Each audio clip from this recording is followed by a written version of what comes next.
Guys, gawin din natin yung ginawa ng isang content creator na napanood ko ang video niya kahapon kung bakit siya nagkaroon ng ads on Reels. Wala namang mawawala guys kung gagawin natin lahat ng paraan kung paano tayo magkaroon ng ads on Reels.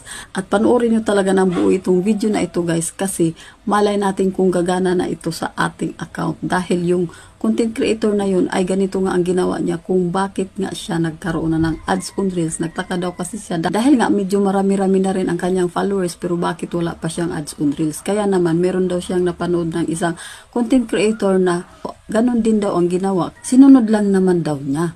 Kaya gawin din natin ito guys. 4 na paraan itong ginawa niya. At take note mga idol, itong content creator na ito ay meron pang violations ang kanyang account noong na-invite siya sa ads on Reels. Ayan guys, itong content creator na ito guys. At ito ang violations niya sa kanyang page. Merong nakalagay dyan na ineligible country at saka page not eligible. Nagtaka nga siya kung bakit merong nakalagay dyan na ineligible country samantalang nandito siya sa Pilipinas. At siyempre ang Pilipinas ay eligible naman sa ads on Reels. Kaya sabi niya glitch lang talaga yung mga ganyan na violations. Kaya hayaan lang natin yan sa mga lahat ng merong ganyan na violations. Basta magpatuloy lang tayo sa pag-upload ng mga original content. At ito na guys ang una niyang ginawa. Dinilit niya yung mga in-upload niyang video reels na gawa niya pero galing sa ibang platform. Yun mga dinilit niya. Kasi, dapat daw kasi guys, kung halimbawa gagamit man tayo ng mga audio dito sa ating reels ngayon, ay dito tayo kukuha sa reels, hindi daw sa ibang platform. Yun daw ang dinilit niya. At ang pangalawa niyang ginawa ay dinilit din daw niya yung iba niyang remix. Hindi rin naman daw lahat ng remix ang dinilit niya, medyo binawasan niya lang. At ang pangatlo niyang ginawa ay dinilit din niya yung mga dub mashing na video niya. Sa mga hindi pa po nakaalam kung ano po itong dub mashing, ito po yung gumamit ka ng audio ng iba. Yung mga lip sync ba guys, ganon. Tumutulad ka lang sa sinasabi nila pero audio ng ibang content creator yun.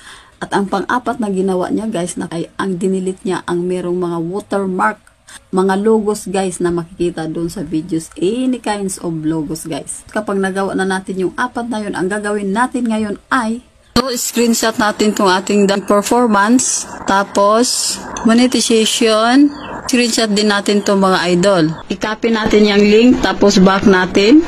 Punta tayo doon sa help and support. Report a problem. Continue to report a problem. Tapos include in report. Pag profile, ang gamit nyo, profile ang pindutin nyo. Pag page naman po ang pindutin nyo. Ang ilagay natin dito sa describe the issue. Dear Facebook team, please give you a chance to have these features. Ads on Reels in my Facebook account. Tapos kayo nang bahala kung anong idugtong nyo guys. Dito sa baba, i-paste natin tong ating yung link. Tapos paste lang natin. Tapos dito sa baba, pindutin natin yan.